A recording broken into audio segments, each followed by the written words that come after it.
الأكلات الاقتصادية بتاعتنا الجميلة. عملنا الكوسة الحلوة الجميلة دي وقورناها اهو، شايفين الجمال.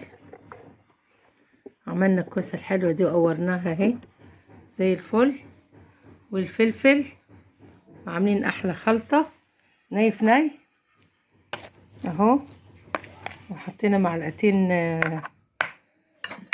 زبدة سيحتها، ومعلقة زيت ذرة، ومعانا شوية البدنجان دول كمان. الموف ده بيبقى جميل واسود وابيض بالموف، هنعملهم. وبنعمل اكلات اقتصادية علشان الغلاء الايام دي. كل اللي عندك في البيت طلع واعملي اكلات اقتصادية حلوة كده. وكمان الكل بيحب اكلة المحشي اهو، شايفين الجمال اهو. وادي حطينا البشر بتاع الكوسة، التقوير بتاع الكوسة حطيناه في الحلة من تحت اهو، طماطم. وهنبدأ نحشي الكوسة بتاعتنا الجميلة ونحطها اهو. عملنا الخلطة احنا عارفينه. بشرنا 3 طماطميات وبصلة، والخضرة قطعناها، كزبرة وشبت وملح وفلفل وقرفة وجنزبيل وكمون كزبرة اهو. وخلطناه، والنعناع طبعا النعناع فركنا نعناع ناشف، وكله ني في ني. وغسلنا الرز اهو، كله ني في ني جميل جدا. تحطي زيت ذرة، اي زيت حلو عندك. عايزة تحطي سمنة سايحة اللي تعمليه، زبدة، اي حاجة. وبنحاول نعمل وندبر، وربنا يدبر حالنا كلنا، ونعمل اكلات حلوة اقتصادية واكلة حلوة سريعة. والخضار مغذي، والكوسة مغذية جميلة جدا. احلى اكل الاكل السخنة في الشتاء للدفي.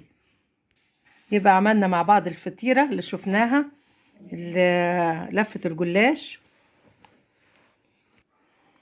الفطيرة الحلوة اللي عملناها مع بعض، لفة الجلاش، البوريك التركي. وحطينا كل الحشوات اللي عندنا الجميلة، وبندبر وندبك وندبر. وفري ودبري وكل حاجة عندك في البيت، اي خضار اي حاجة تطلعي واعملي حاجة حلوة. وهنكمل حشوتنا للأكلة الحلوة، ومع الفطيرة وشوية المحشي واي بواقي اكل حلوة من امبارح طلعيها واعملي تدوير للاكل. وهنعبي شوية المحشي الحلوين دول. يلا بالهنا والشفا. احلى بدنجان واحلى كوسة وفلفل، والخلطة الني في ني الجميلة تحفة. ولو عندك شاي وشوربة زوديها، او مرقة دجاج، كله هيبقى زي الفل. يلا، او مرقة خضار. وبالهنا والشفا. هنشوفه لما يستوي يا حبايبي. حشينا الكوسة والبدنجان جميلة جدا، والفلفل. هنبتدي بقى ايه، نزودهم المرقة بتاعتهم ويستووا. بالهنا والشفا. احلى اكلة المحشي الجميل، المحشي الجميل اهو اهو، سخن نار لسه طالعة وبالبخار. يلا بالهنا والشفا. شايفين اخر جمال اهو. عملناه يعني في دقايق ما كملناش اهو. شايفين الجمال جميل جدا. يلا بالهنا والشفا. تعالوا كلوا معانا اكلات ميرا، احلى اكلات مصرية جميلة جدا. تعالوا كلوا.